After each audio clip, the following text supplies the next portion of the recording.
खबर शामिल करते हैं जिला सांगड़ से। अमरा नबासी की रिपोर्ट के मुताबिक एक हफ्ता कबल शहदादपुर लंडू थाने की हदूद में वाक़िया गांव मेहर अली तालपुर में रिश्ते के तनाज़े पर कत्ल होने वाले जरदारी बरादरी के 2 अफराद के कातलों की अदम गिरफ्तारी पर शहदादपुर बाला चौक पर रोड ब्लॉक करके एहतजाज धरना। शहदादपुर लंडू थाने की हदूद में गांव मेहर अली तालपुर में एक हफ्ता कबल रिश्ते के तकरार पर तालपुर जरदारी बरादरी में होने वाले झगड़े में जरदारी बरादरी के कत्ल होने वाले 2 अफराद गुलाम शबीर जरदारी और मुराद अली जरदारी के कातलों की अदम गिरफ्तारी पर जरदारी बरादरी ने बाला चौक शहदादपुर रोड ब्लॉक करके टायर जलाकर एहतजाज किया। मुजाहिरीन के मुताबिक एक हफ्ता कबल तालपुर बरादरी ने फायरिंग करके हमारे 2 अफराद को कत्ल कर दिया था। 6 नामजद मुल्जमान में से अभी तक 2 मुल्जम गिरफ्तार हुए हैं।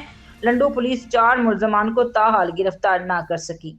मुजाहिरीन ने मुतालबा किया है कि जो 4 मुल्जमान नामजद हैं इन्हें फिलफौर गिरफ्तार किया जाए और हमें इंसाफ फराहम किया जाए।